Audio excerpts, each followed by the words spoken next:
台北市政府委托张老师基金会成立以关心男性为主的生男救书。今仔日公布一份男性有囝的调查报告，福建讲还未结婚或者是年岁较少年的男性呢，对这生囝有囝比较较烦恼，因的三保障，因为安算讲对明年开始会提供，予准备要生囝的男性咨询甲学习的服务。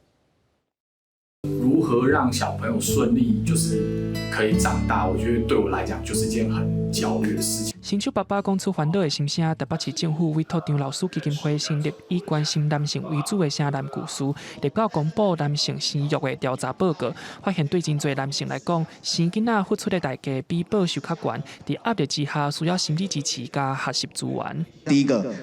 越年轻的没有生育经验的男性。或者是没有小孩的男性，他们会怎么样？会特别觉得压力很大，对不对？然后第二个，经济不稳定的男性，可能包含没有不动产的，或者是家庭年收入比较低的男性，他们会特别的压力很大。亲子专家魏伟指出，要未生囝的男性可能会为别位听到车养囡仔有偌困难，把迄款烦恼变做家己的责任，所以压力更较大。那个责任是什么？当好一个爸爸的责任，当好一个老公的责任。我没有办法给予我的家庭有更多的资源，我没有办法给我的孩子有更好的生活环境。根据调查结果，生男故事嘛发表明年的3个新计划，唔来举办工作坊，互要结婚生囝的男性，甲已经有新的翁仔某学习安怎照顾囡仔，甲面对冲突，嘛会鼓励爸爸组成支持性团体，互相交流学习。记者林思豪、谢桂林台北报道。